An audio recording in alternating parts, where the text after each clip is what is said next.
Students, हम आपकी class में पार्ट 3 बस की यात्रा के बारे में पढ़ रहे थे।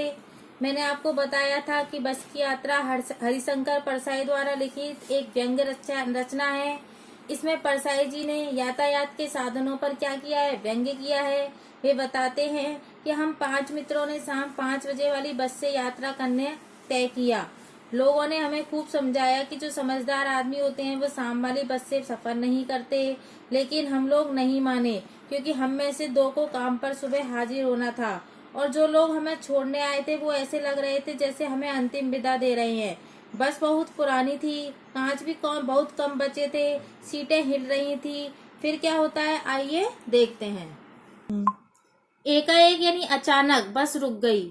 मालूम हुआ कि पेट्रोल की टंकी में छेद हो गया है। हमें पता चला कि जो बस की पेट्रोल की टंकी थी उसमें क्या हो गया है, छेद हो गया है। ड्राइवर ने बाल्टी में पेट्रोल निकाल लिया और उसे बगल में रख लिया और नली लगा करके इंजन में भेजने लगा। नली लगा करके क्या करने लगा, इंजन में भेजने लगा। अब मैं उम्मीद कर रहा था कि थोड़ी देर बाद बस कंपनी के हिस्सेदार इंजन को निकालकर गोद में रख लेंगे और उसे नली से पेट्रोल पिलाएंगे। जैसे माँ बच्चे को मुंह में दूध की शीशी लगाती है, उसी प्रकार से जो इंजन है उसको क्या पिलाएंगे, पेट्रोल पिलाएंगे। बस की रफ्तार अब 15-20 मील हो गई थी। मुझे इसके किसी हिस्से पर भरोसा नहीं था। ब्रेक फेल हो सकता है, स्टीयरिंग टूट सकती है।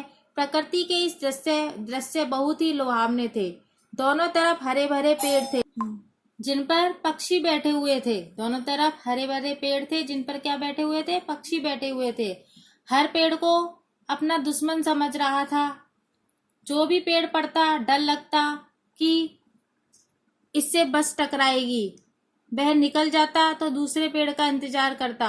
झील दिखती तो सोचता कि इसमें बस गोता लगा जाएगी, यानी बस इसमें गिर जाएगी। एकाएक फिर बस रुक गई। ड्राइवर ने तरह तरह की तरकीबें की पर वह नहीं चली। सभी ने अवज्ञा आंदोलन शुरू हो गया। कंपनी के हिस्सेदार कह रहे थे कि बस तो फर्स्ट क्लास है जी, यह तो इत्तेफाक की बात है कि बस रुक गई है। क्षीण चांदनी में यानी कमजोर चांदनी में वृक्षों की छाया के नीचे वह बस बड़ी दयनीय लग रही थी, यानी गरीब लग रही थी। लगता जैसे कोई वृद्धा थक कर बैठ गई हो, जैसे कोई बूढ़ी क्या थक करके बैठ गई हो, वैसे ही बस भी क्या हुई, थक करके बैठ गई। हमें ग्लानि हो रही थी कि बेचारी पर लदकर हम चल रहे हैं। अगर उसका प्राणांत यानी अंत हो गया होता तो इस व्ययवान जंगल में उसकी अंत्येष्टि कौन करता, यानी उसकी अंतिम क्रिया कौन करता। हिस्सेदार साहब ने इंजन खोला और कुछ सुधारा। बस आगे चली। उसकी चाल और कम हो गई थी। धीरे धीरे वृद्धा की आंखों की ज्योति जाने लगी, यानी कि बस की जो लाइटें थी वो भी खराब हो गईं। चांदनी में रास्ता टटोलकर वह रेंग रही थी। रात में जो चांदनी थी उसे देख देख करके वो चल रही थी।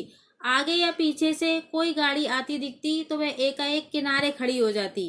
कहती, निकल जाओ बेटी, अपनी तो उम्र हो गई है। क्या कहती बस कि निकल जाओ बेटी, अपनी तो क्या हो गई है, उम्र हो गई है। एक पुलिया के ऊपर पहुंचे ही थे कि एक टायर फिस करके बैठ गया। एक टायर क्या हो गया, पंचर हो गया। वे बहुत जोर से हिल करके थम गई और बस रुक गई। अगर स्पीड में होती तो उछल करके नाले में गिर जाती। मैंने उस कंपनी के हिस्सेदार की तरफ पहली बार श्रद्धा भाव से देखा। क्यों देखा? क्योंकि वह टायरों की हालत जानता था, फिर भी अपनी जान हथेली पर रखकर इसी बस में क्या कर रहा था, सफल कर रहा था। उत्सर्ग की ऐसी भावना दुर्लभ है, यानी कि अपने आप को उत्सर्ग करना ऐसी भावना उसके लिए क्या थी, दुर्लभ थी। सोचा, इस आदमी के साहस और बलिदान भावना का यही उपयोग नहीं हो रहा है। इसे तो किसी क्रांतिकारी आंदोलन का नेता होना चाहिए था। किसे? बस के हिस्सेदार को। अगर बस नाले में गिर पड़ती और हम सब मर जाते तो देवता बहाएं पैसारे इसका इंतजार करते। उसका क्या करते, इंतजार करते। कहते, वह महान आदमी आ रहा है जिसने एक टायर के लिए अपने प्राण दे दिए, मर गया, पर टायर नहीं बदला। उस हिस्सेदार ने क्या किया, टायर नहीं बदला। दूसरा घिसा टायर लगाकर बस फिर चली। अब हमने वक्त पर पन्ना पहुंचने की उम्मीद क्या करी थी, छोड़ दी थी। पन्ना कभी भी पहुंचने की उम्मीद क्या कर दी थी, छोड़ दी थी। पन्ना क्या कहीं भी कभी भी पहुंचने की उम्मीद छोड़ दी थी। लगता था जिंदगी इस बस में गुजारनी है और इससे सीधे उस लोक को प्रयाण यानी प्रस्थान करना पड़ेगा।